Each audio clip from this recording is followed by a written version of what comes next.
मन केरा सेहरा बुंद परा आसमान, सारी दुनिया वैष्णो भई गुर नहीं लागा कान। साहब की ये साखी है। वो कहते हैं जैसे सावन में मेघमालाएं उमड़ घुमड़ करके वर्षा करती हैं, उसी प्रकार दुनिया में बहुत से गुरु उपदेश देते हैं और उसमें सारी दुनिया वैष्णव हो जाती है।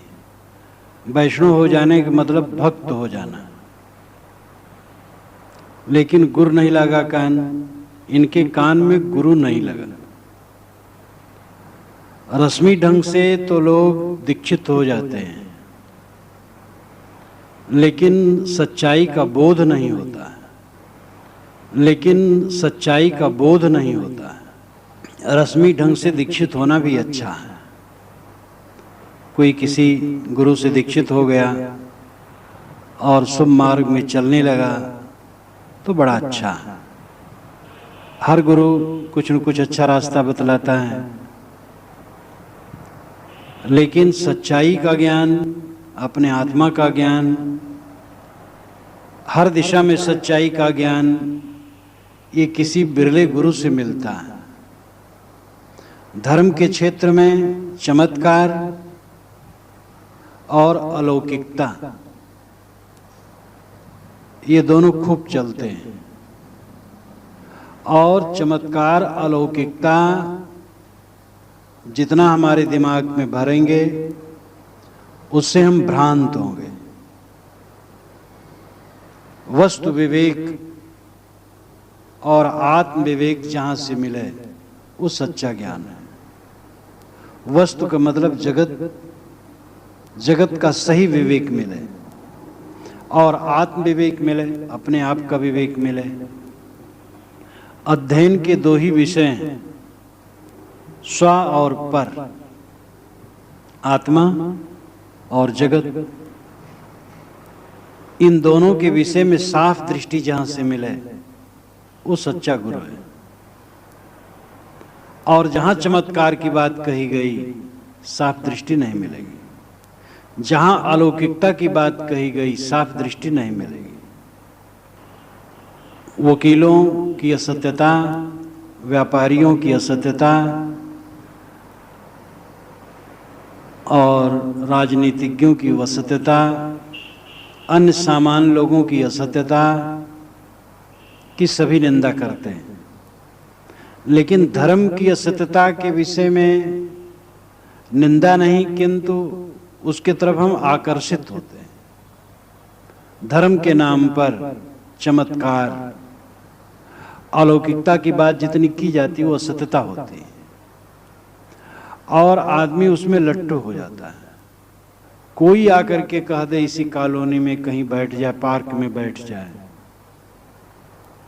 कि हम रिद्धि सिद्धि देते हैं, बच्चा देते हैं, मुकदमे में विजय करा देंगे, देखो भीड़ वहां लग जाएगी।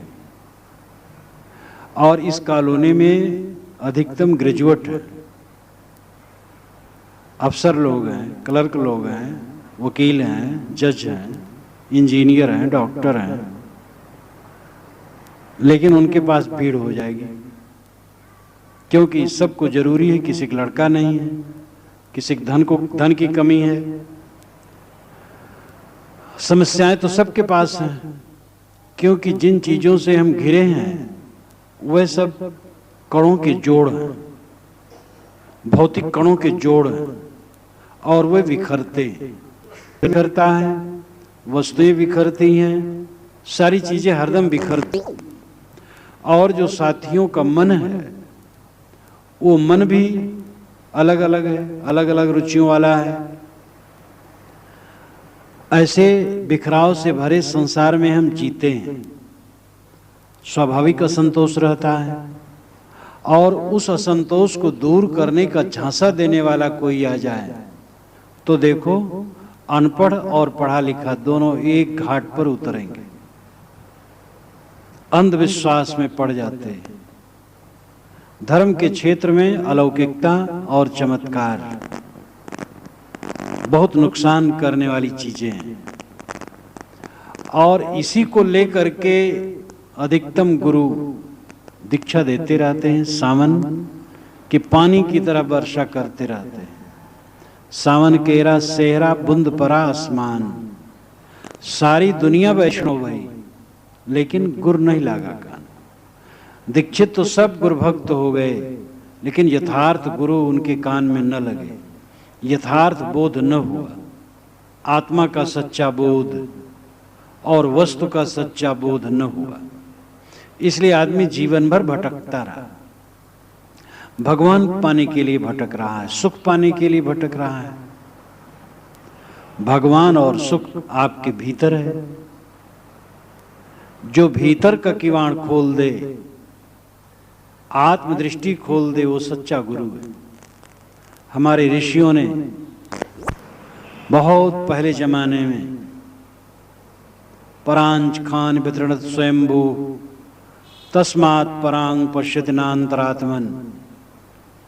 परांच खान वितरण स्वयंभू, स्वयंभू ईश्वर प्रकृति विधान हमारी इंद्रियों को बहिर्मुख उसने बनाया है। इसलिए हम बाहर देखते हैं, भीतर नहीं देखते, अंतरात्मा को नहीं देखते। इस अंतरात्मा का बोध जो कराए वो सच्चा गुरु है। ढिक बूढ़ा उतरा नहीं, याहि अंदेशा मोह, सलिल मोह की धार में क्या नीदरी आई तो ही। कोई बहुत दूर से तैरते तैरते आया और बिल्कुल जहां घाट पर उसे लग जाना चाहिए था वहीं डूब गया। ढिक बूढ़ा, और उतराया नहीं, बूढ़ा तो बूढ़ ही गया। साहब कहते ये मुझे अंदेशा है, दुख है। मोह के पानी की धारा में तेरे को क्यों नींद आ गई? दूर से तैरते तैरते आया और पास ही में डूब गया। एक पेशकार मुझसे कह रहे थे, एक बार पुरानी घटना बता रहे थे। उन्होंने जब मुझसे कहा था, ये भी 45 वर्ष पुरानी घटना है, उन्होंने उनको बताना 45 मिनट का है, और उसके पहले की बात है, कोई 20 वर्ष और पहले की बात। वो कहते थे एक अफसर थे जिन्होंने कभी घूस नहीं लिया था, लेकिन जब वह सेवा मुक्त होने लगे तो एक काम करने का प्रलोभन आ गया और उसमें उनको मोटी रकम मिल रही थी। उन्होंने काम कर दिया और पैसा ले लिया। जीवन भर उन्होंने घूस नहीं लिया। आखिर में अपना मुख उन्होंने बहुत गंदी जगह डाल दिया।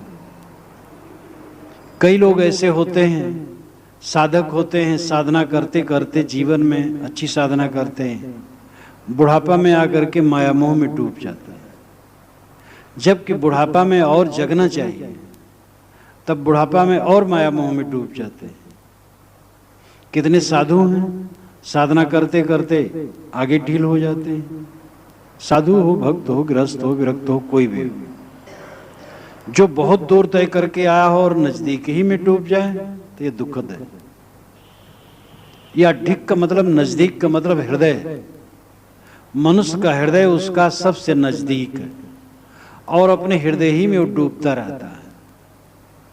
आप बैठे अकेले में और देखें कि मन कब कब डूबता है। गलत बात सोचना डूब जाना है।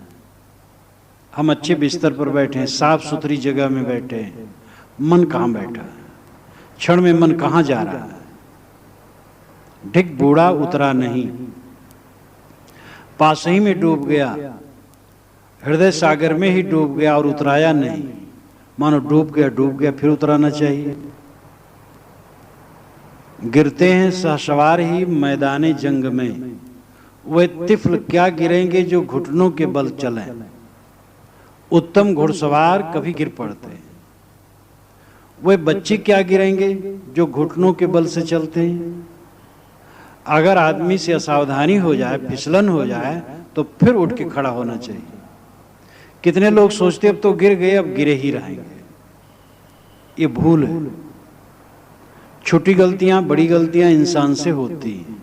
दीवार कभी गलती नहीं करती और दीवार सच भी नहीं कर सकती।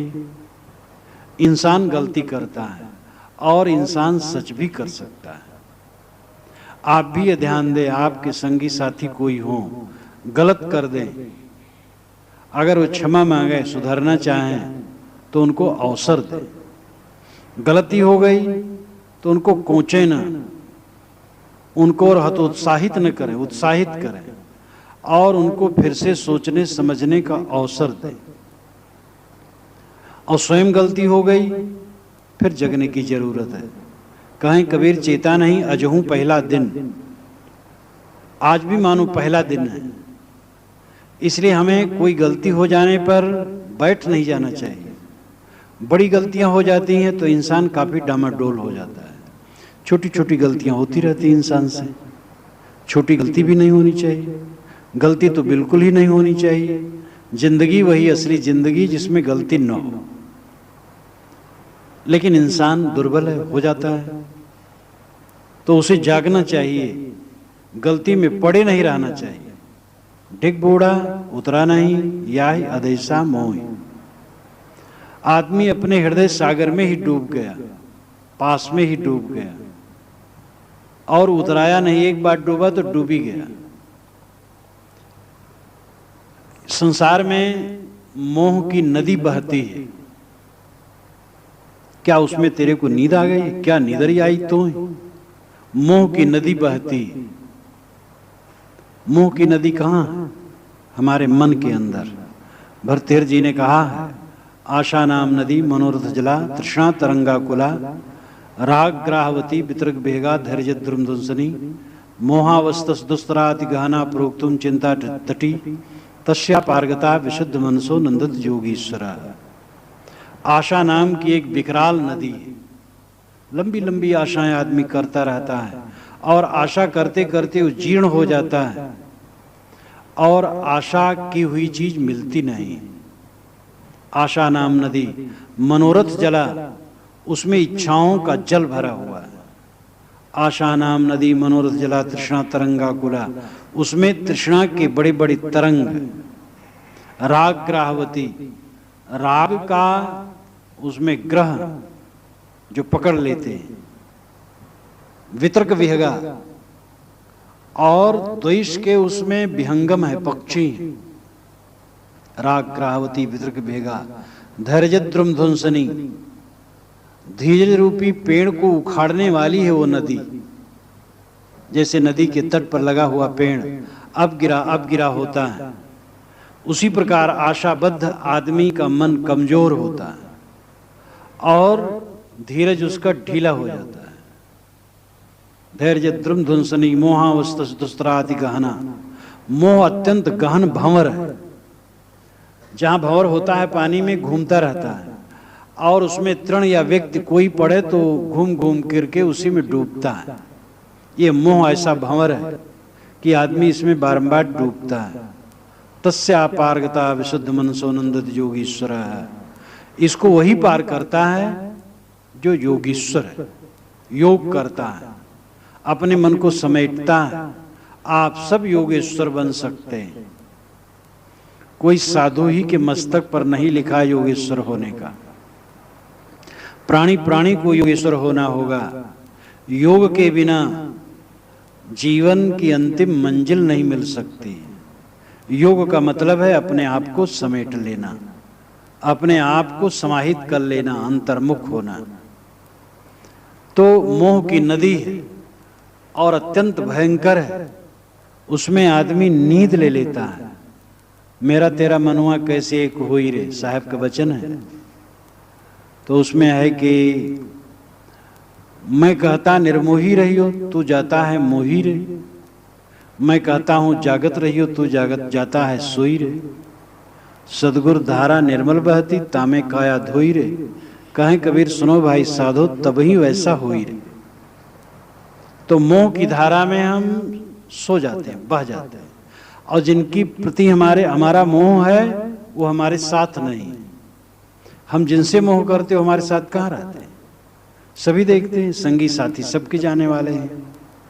इसलिए मोह को जीत करके हम अपने आप का उबार कर सकते हैं। जो जितना मोह को जीत लेता है वह उतना ही सुंदर व्यवहार दुनिया में करता है। जो जितना मोह वाला होता है उतना खराब व्यवहार करता है।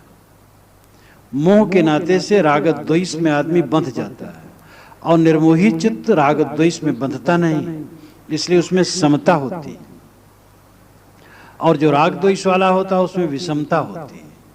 इसलिए मोह को जीत करके पारिवारिक जीवन बहुत बढ़िया बिताया जा सकता है। साखी कहे गहे नहीं, चाल चली नहीं जाए, सलिल धार नदिया वह पांव कहाँ ठहराए। लोग साखी कहते हैं, शब्द कहते हैं, दोहा कहते हैं, श्लोक कहते हैं, शेर कहते हैं, सूक्तियां कहते हैं, अच्छे अच्छे वचन कहते हैं, लेकिन गहते नहीं, आचरण नहीं पकड़ते। चाल चली नहीं जाए, आचरण में आदमी नहीं चलता है। सलिल धार नदिया बहे पांव कहाँ ठहराए। नदी में जोर से पानी बह रहा है, उसमें पांव ठहरता नहीं। हम कहते हैं कुछ, सोचते हैं कुछ और करते हैं कुछ, इसीलिए जीवन में विसंगतियां हैं। जानते हैं कुछ, मानते हैं कुछ, करते हैं कुछ।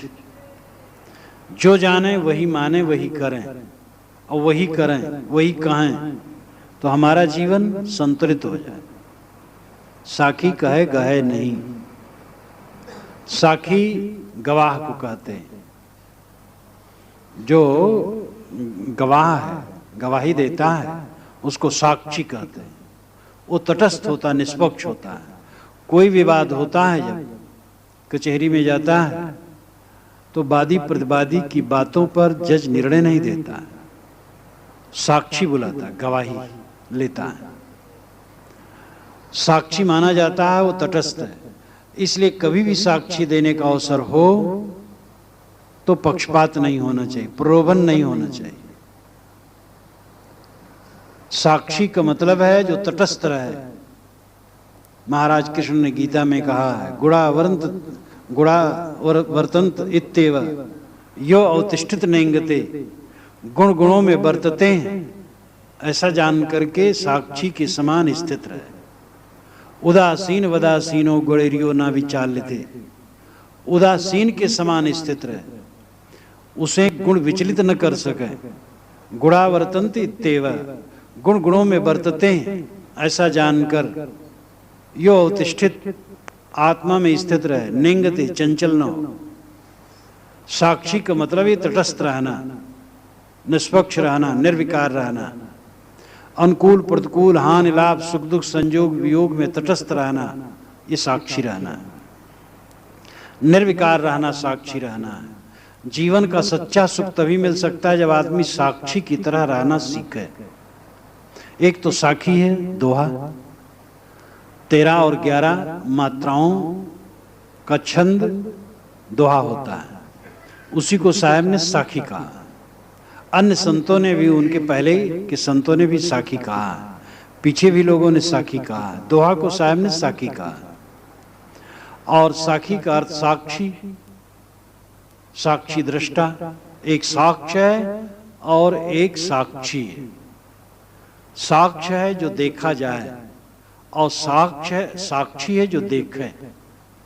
जैसे इंसान साक्षी है और मान लो उसके सामने टेबल है, टेबल साक्ष्य है। तो साक्षी चेतन है, साक्ष्य जड़ है। जड़ और चेतन दो हैं। साक्षी हर इंसान ये समझ ले कि मैं चेतन हूं, मैं साक्षी हूं। और साक्षी बन करके, साक्षी का अर्थ है तटस्थ रहना, निर्विकार रहना, निर्मल रहना। अनुकूलता आती है, प्रतिकूलता आती है, सुख आते हैं, दुख आते हैं, संयोग और वियोग होता है, सपने के समान बीत जाता है। हम आंदोलित होते हैं तो अपना बचकानापन जाहिर करते हैं। आंदोलित ना हो तो ही हमारी बुजुर्गानी होगी। अपने बचपन की घटनाएं याद करें, वह घटनाएं कहाँ हैं? जवानी की घटनाएं कहाँ हैं? आज से 10 बरस 15 बरस की घटनाएं कहाँ हैं? कल की घटना आज कहाँ? क्षण क्षण सब कुछ बदलता है। भावुक बन करके विचलित न होना चाहिए, तटस्थ रहना चाहिए, निर्विकार रहना चाहिए। जो इस प्रकार साक्षी बन करके जीता है वो सच्चे अर्थ में सुखी होता है। लोग कहते हैं आत्मा साक्षी है, ब्रह्म साक्षी है, मैं आत्मा हूं, ब्रह्म हूं, लेकिन चाल में नहीं चल पाते हैं। जरा सी बात आई घबरा गए, थोड़े दुख में दुखी, सुख में सुखी। आत्मज्ञान की बात तो खूब झाड़ देते हैं, लेकिन छड़े रुष्टे, छड़े तुष्टे, रुष्टे तुष्टे, छड़े छड़े, तो एक ज्ञान की बात काम नहीं कर सकती। ज्ञान के अनुसार हमारा आचरण होना चाहिए, और आचरण के लिए बारंबार चिंतन मनन की जरूरत होगी, बारंबार उस पर ध्यान देने की जरूरत होगी। जब तक हम चिंतन मनन न करेंगे, ध्यान न करेंगे, उधर ध्यान न देंगे, तब तक काम नहीं बनेगा। ध्यान का मतलब इतने नहीं है कि संकल्पों को रोक देना, केवल ध्यान का मतलब जागरूक होना। जैसे एक व्यक्ति कहता है अपने बच्चे से, बेटा जाओ बाजार से सौदा ले आओ, ध्यान रखना, गाड़ी मोटर का ध्यान रखना। तो ध्यान रखने मतलब क्या? सावधान रहना, जागृत रहना। जो विशेष काल में ध्यान का अभ्यास किया जाता है, उस ध्यान का भी ये फल होना चाहिए कि हम सब समय जागरूक हो, और कुछ काल में तो हम ध्यान में बैठ जाएं, बाकी समय जागरूक न हो, बाकी समय में अन्यथा बोलें, अन्यथा करें, अन्यथा बरतें, अन्यथा सोचें, तो ध्यान नहीं होगा। तो ध्यान सब समय होता है। एक विशेष काल में ध्यान होता है जो एक पावर चार्जिंग है, बैठ करके मन का निग्रह, लेकिन पूरा जीवन ध्यान बन जाना चाहिए। उपनिषद के ऋषि कहते हैं ये पर्वत मानो ध्यान करते हैं, ये पेड़ मानो ध्यान करते हैं, ये बद्दल मानो ध्यान करते हैं। ध्यान से ही कुछ चीज मिलती। जो ध्यान नहीं करता वो किसी दिशा में सफल नहीं होता है। जो ध्यान से नहीं पढ़ेगा वो विद्या उस बच्चे को नहीं आएगी। वैज्ञानिक ध्यान से वस्तु शोधन न करें तो सफल न होंगे। ध्यान से हल न चलाया जाए तो खेत अच्छा नहीं जोता जा सकता है। ध्यान से लेख न लिखा जाए तो लेख अच्छा नहीं बनेगा। कोई काम के लिए ध्यान की जरूरत है, जिसमें एकाग्रता होती है। तो हम ध्यान दें अपने कल्याण के लिए। हम कहते तो बहुत अच्छी अच्छी बात है, करते कितना?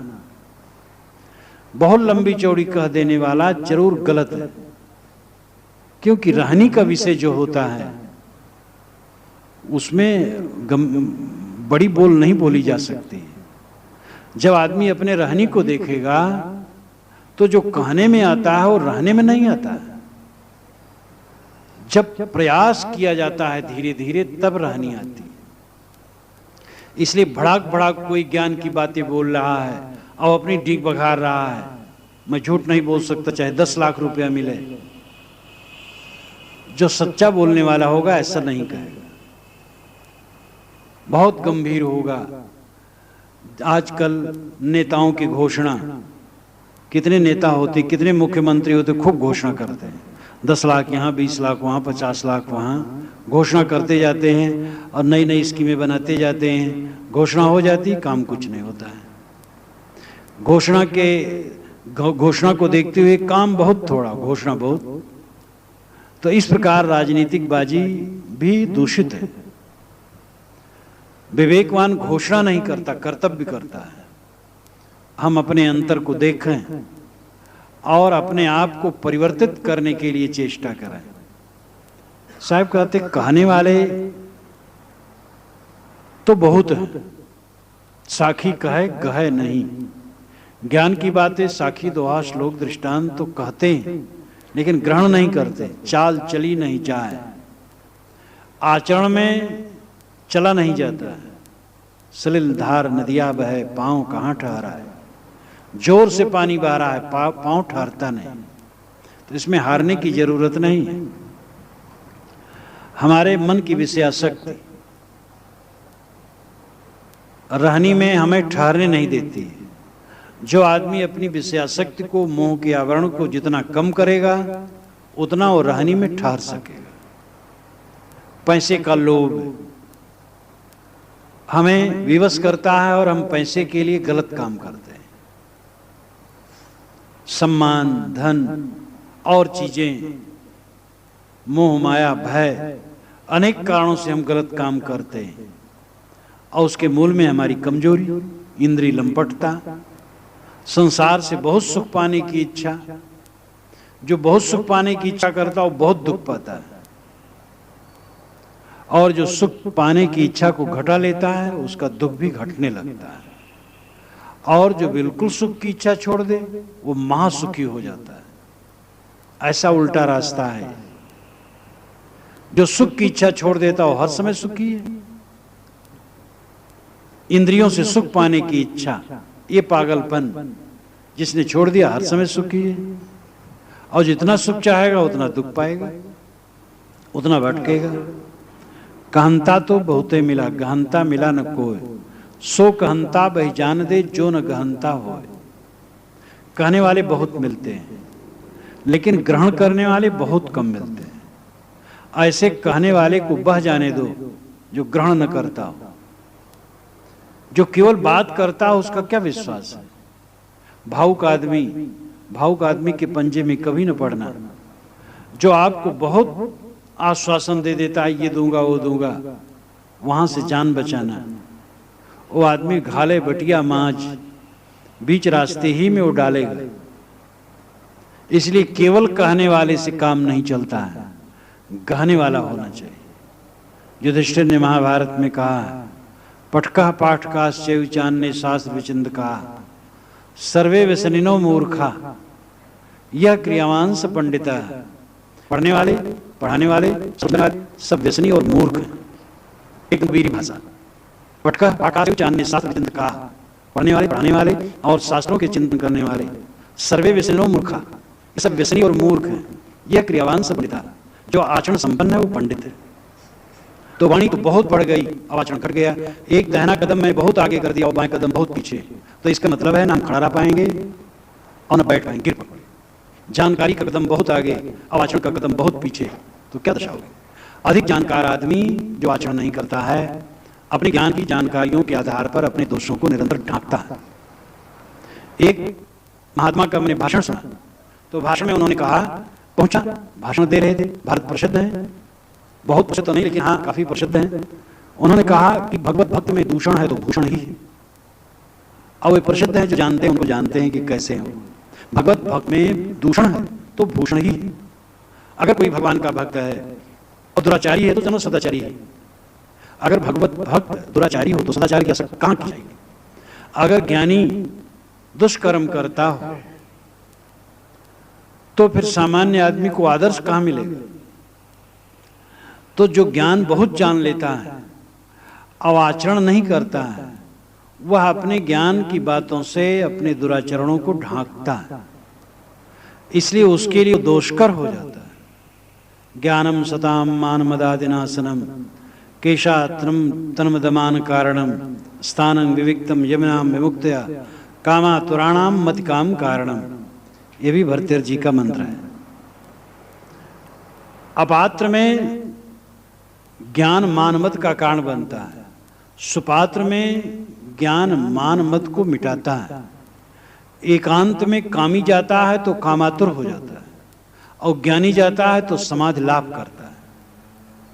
वही एकांत है। एकांत में कामी विकारी हो जाएगा और एकांत में साधक वासनाहीन और समाधि लाभ करेगा। वस्तु ये वही। इसलिए जो आचरण से दूर है और ज्ञान की बात बहुत जानता है, वो अपने ज्ञान की बातों से अपने दुर्गुणों को ढांकता है और अपने को निर्लेप सिद्ध करता है। मैं आत्मा निर्लेप हूं।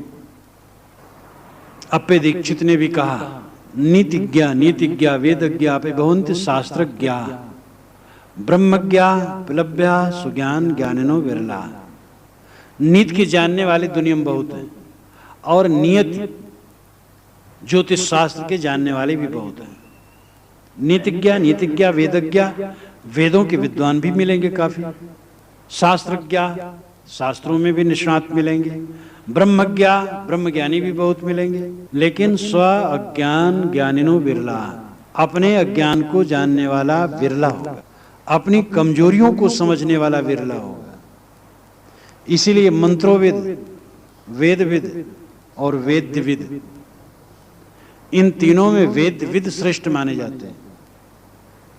मंत्रोविद उसे कहा जाता है जो वेद के मंत्र के अंग उपांग को जानता है।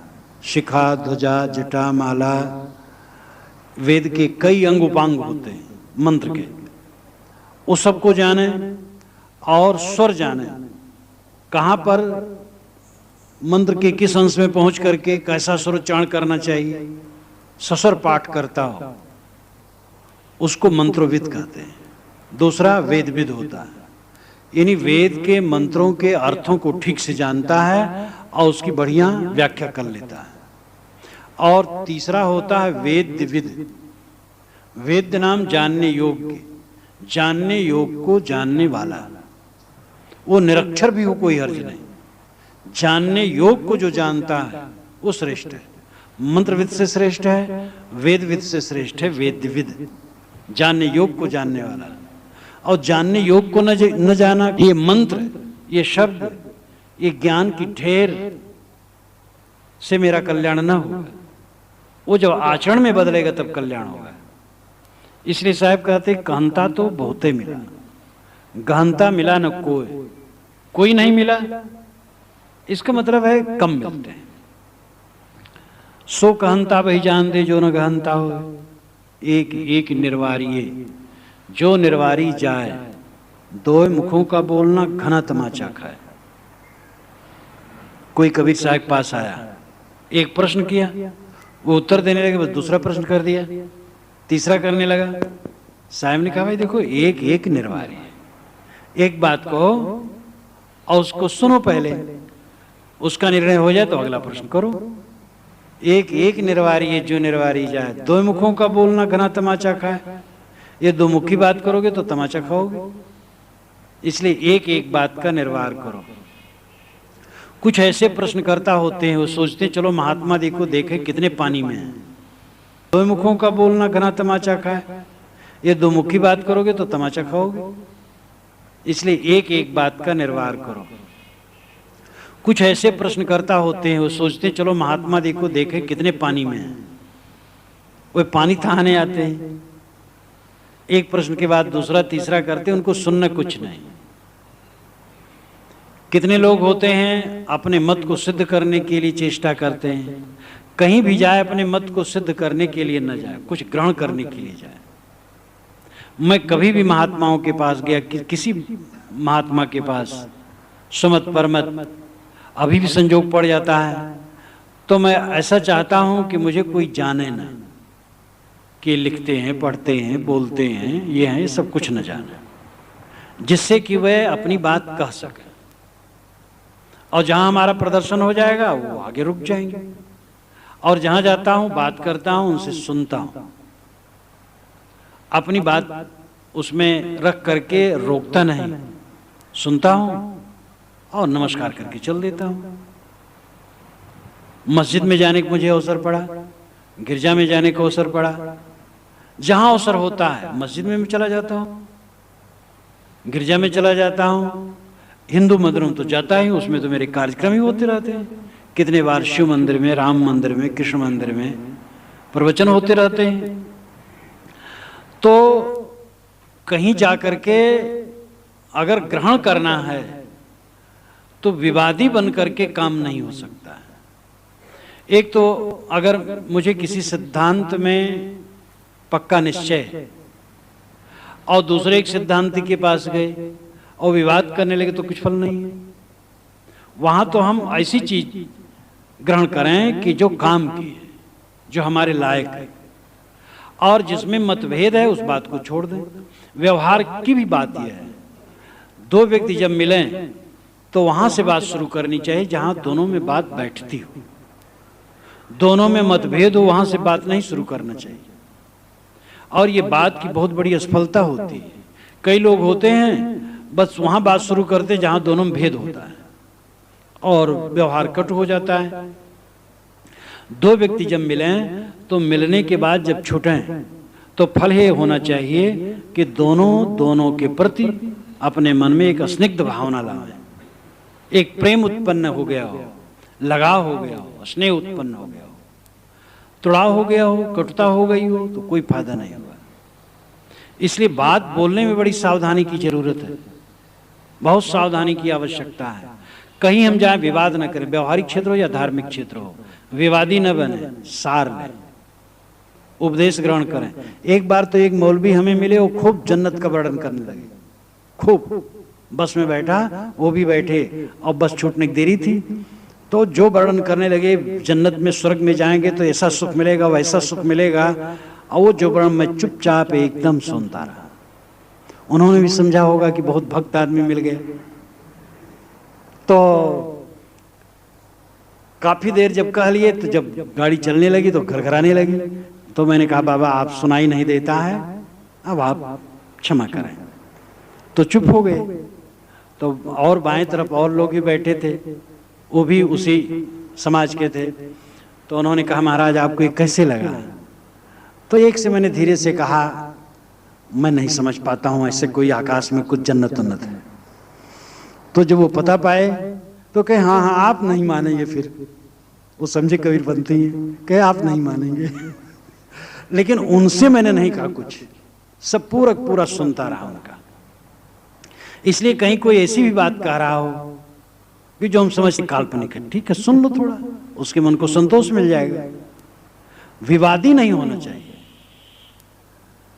तो साहब कहते हैं एक एक निर्वारिये, जहां प्रश्न करना है विनम्रता से प्रश्न करें, और समझ में जितनी बातें आ जाएं ग्रहण कर लें, नहीं बातें आती हैं तो पूछ लें फिर, और अगर विमत है तो बात छोड़ दें, टकराती है बात तो छोड़ दें।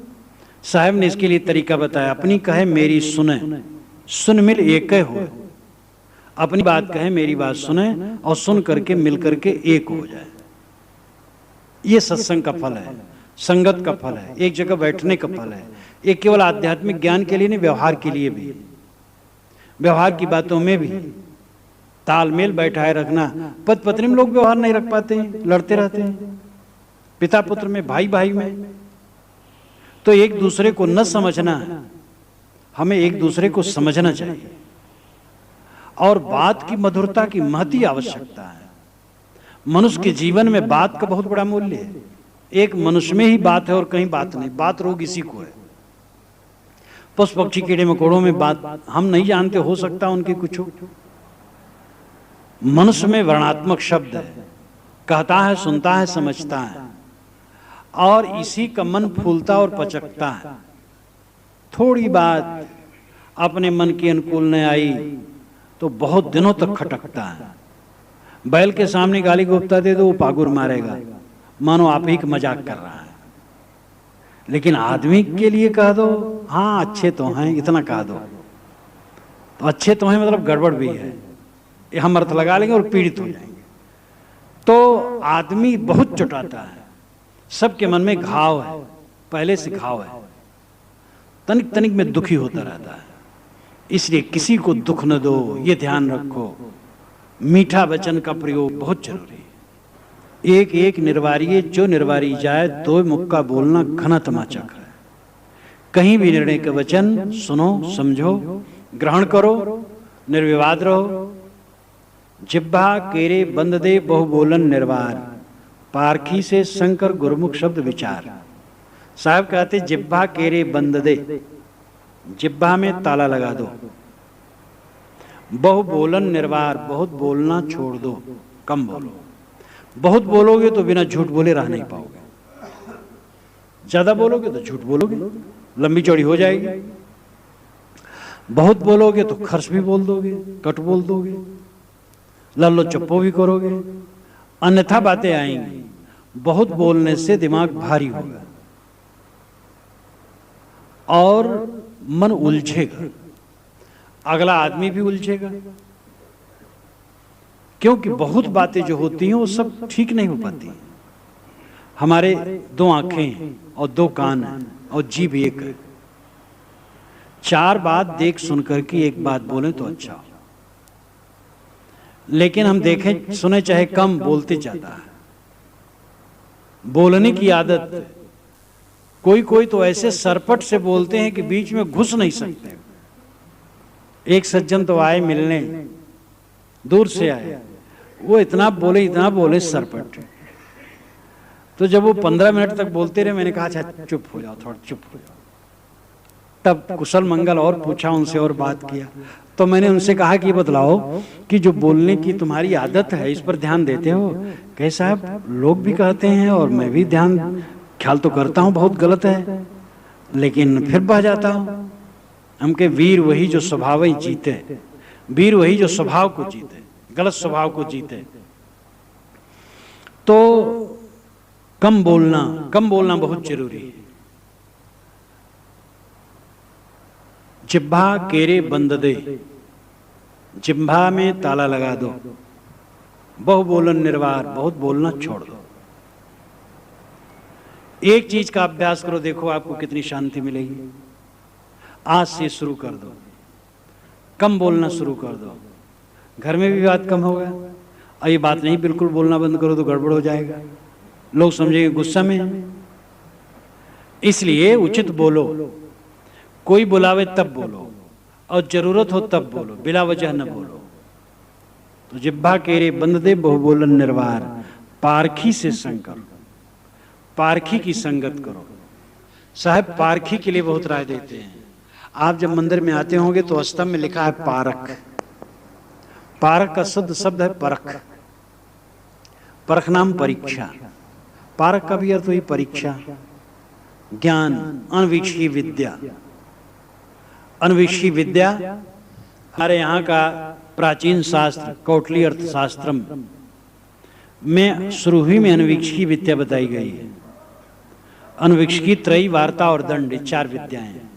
अनवीक्षी प्रथम विद्या है जिसमें सांख्य, योग और लोकायत है। सांख्य आत्मानात्मा का विवेक है, योग मनोनिग्रह का अभ्यास है, और लोकायत लोक व्यवस्था की बात है। इन तीनों को मिला करके अनवीक्षी विद्या कहते हैं। अनवीक्षी विद्या और भी पीछे कोई कोई कहा, लेकिन और आगे चल करके अनवीक्षी विद्या पर लिप पोत दिया गया, बंद कर दिया गया। कोई पुराण में नहीं कहा गया कि अनवीक्षी विद्या प्रथम विद्या है, क्योंकि अनवीक्षी विद्या आने से तो पुराण गड़बड़ होने लगेगा। यद्यप अनवीक्षी विद्या की महिमा में बताया गया है कि ये सभी प्रदीपः सर्व विद्यानाम, उपायः सर्व कर्मणाम, आश्रय सर्व धर्माणाम, शशत अनवीक्षी मता। प्रदीपः सर्व विद्यानाम, सभी विद्याओं का प्रदीप प्रकाशक है अनवीक्षी विद्या। उपायः सर्व कर्मणाम, सभी कर्मों का उपाय है, इसमें साधन है। आश्रय सर्व धर्माणाम, सभी धर्मों का ये आधार है अनवीक्षी विद्या। शशत इन्हीं अस्थाई, शशत का मतलब अस्थाई। अनवीक्षी मता, जो अनवीक्षी विद्या है ये शाश्वत है, और ये शाश्वत रूप में सभी धर्मों का आश्रय, सभी कर्मों का उपाय और सभी विद्याओं का प्रकाशक है। लेकिन ये बात आगे लोगों को नहीं रुचि, धीरे धीरे छोड़ दी। देश के अनुसार, हम काल के अनुसार नहीं कह सकते कौन फॉरवर्ड है कौन बैकवर्ड है। पहले के लोग सब बैकवर्ड थे, हम फॉरवर्ड हो गए, बिल्कुल गलत बात है। चारों वेदों में कहीं नहीं लिखा है कि छुआछूत मानना चाहिए।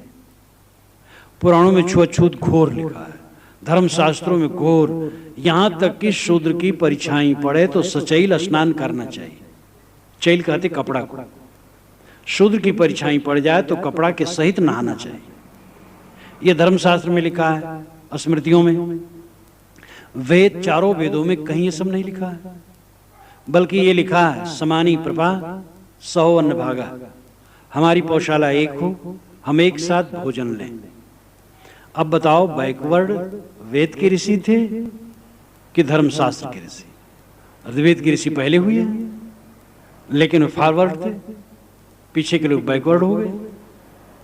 इसलिए काल के अनुसार हम ये नहीं कह सकते कौन प्रगतिशील है कौन प्रगतिहीन है। वस्तु विवेक करना होगा और एक किसी परंपरा को दोष देने की जरूरत नहीं है। ब्राह्मण परंपरा को केवल दोष दे दे, ब्राह्मण परंपरा बहुत पोगापंथी, ब्राह्मण परंपरा में विचार अच्छे अच्छे कहे गए हैं, दूसरे परंपरा में भी पोगापंथीपन है। ब्राह्मण परंपरा, दूसरी परंपरा, सब परंपरा में पोगापंथी है, सब परंपरा में अच्छाइयां हैं। इसलिए वस्तु को लेने की जरूरत है। पक्षपात तो लोग करते रहते हैं और उसी पक्षपात में हम लिपट जाएं तो कोई ज्ञान न हुआ। कहीं की भी सत्य है सत्य है। तो अनवीक्षिकी विद्या जो कौटिल्य अर्थशास्त्र में प्रथम विद्या मानी गई है, उसके पश्चात भी एक दो ग्रंथ में अनवीक्षिकी विद्या को प्रथम माना गया है। उसके पश्चात तालाबंद हो गया अनवीक्षिकी विद्या के लिए। और अनवीक्षिकी विद्या भूल ही गए लोग एकदम। परीक्षण करना, चिंतन करना, मनन करना, सारा सार विवेक करना, ये भूल गए। साहब ने उसी अनवीक्षिकी विद्या को पारख कहा, परख, पारखी से संकर। ऐसे लोगों की संगत करो जो पारखी हो, परीक्षक हो, विवेकी हो, अनवीक्षक हो, चिंतक हो, पोगापंथी न हो, विवेकवान हो, वस्तु विवेक करते हो।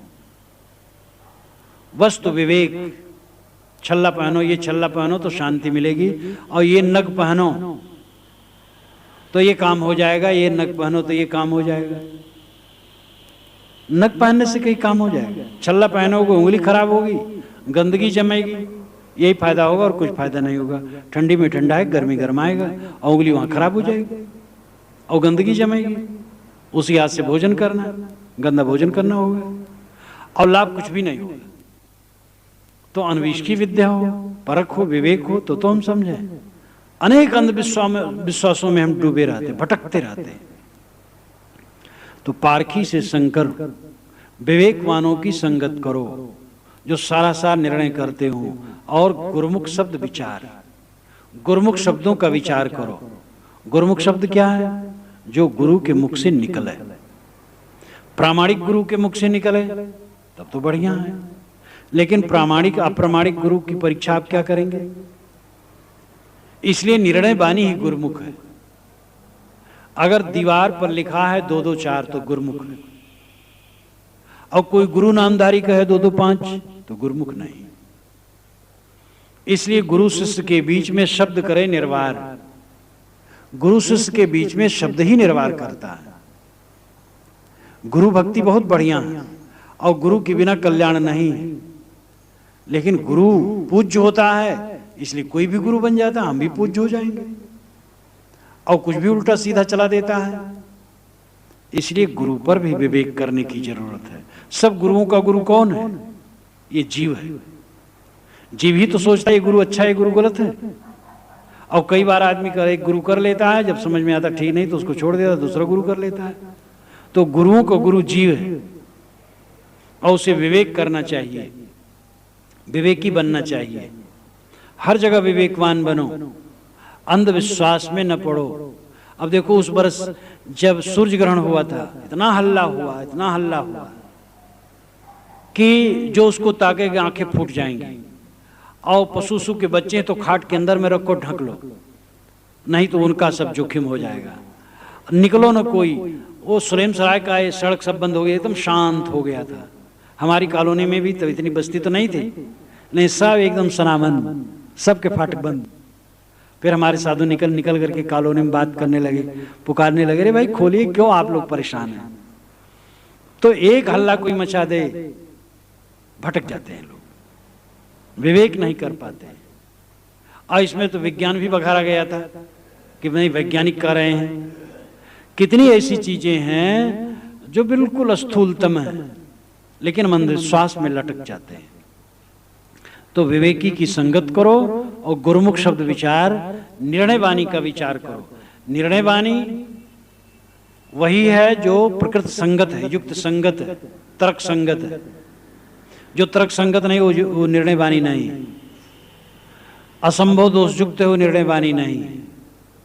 जो कथन दुनिया में घट जाए वो कथन असली कथन है।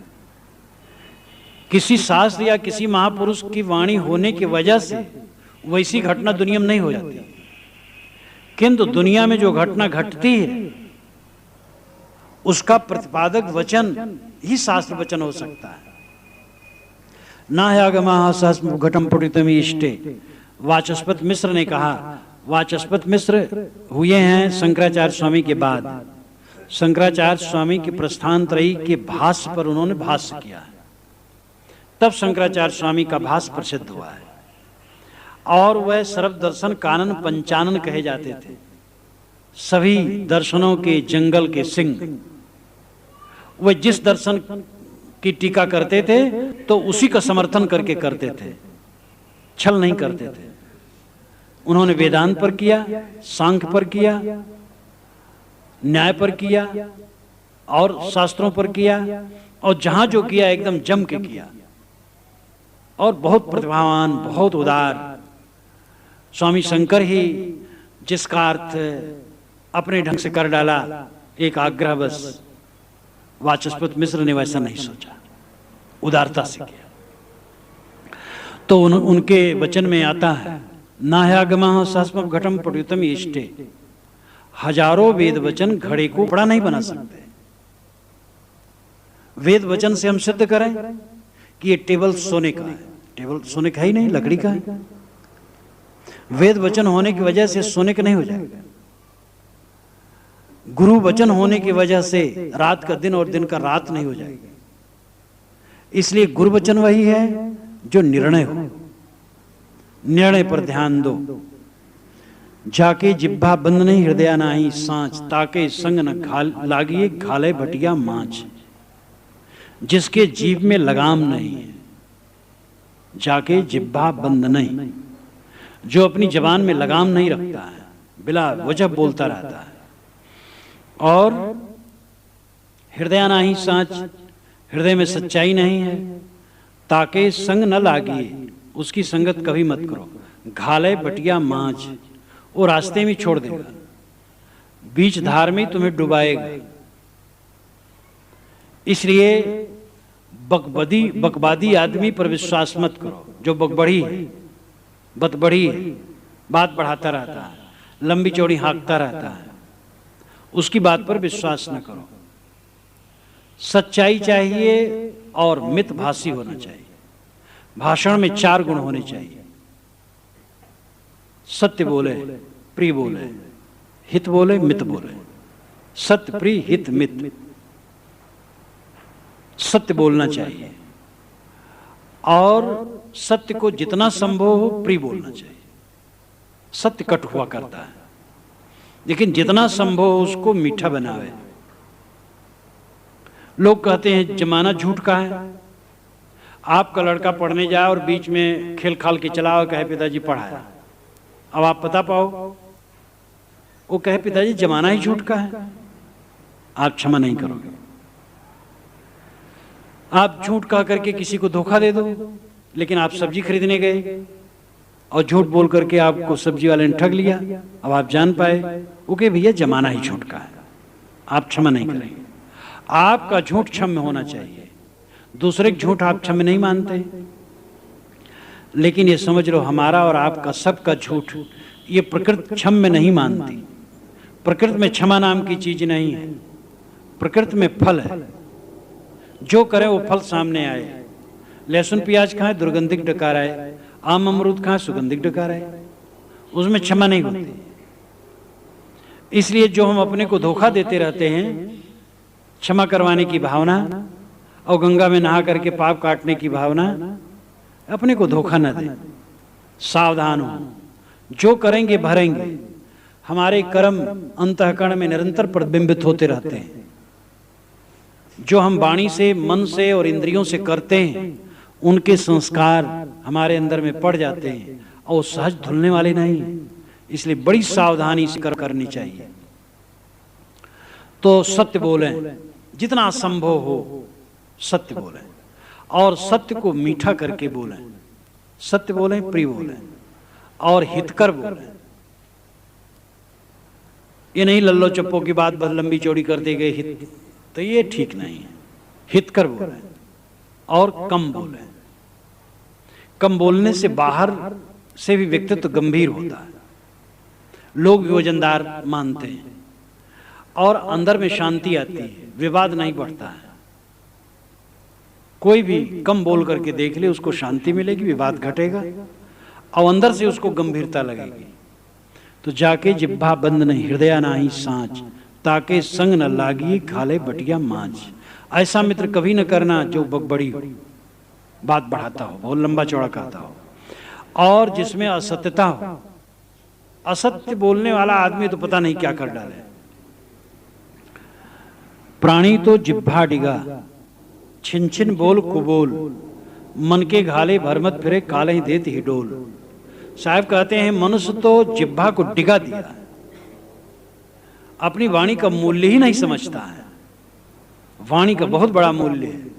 प्रकृति ने केवल मनुष्य को वाणी दी और मनुष्य ने अपनी वाणी का बहुत दुरुपयोग किया, इसलिए वाणी का संभाल बहुत जरूरी है। लेकिन प्राणी तो जिब्भा डिगा, प्राणी ने अपनी जिब्भा को डिगा दिया। छिन छिन बोल कुबोल, वो छिन छिन कुबोल बोलता है। कितने लोग तो दिन भर टट्टी पेशाब की जगह की याद करते रहते हैं।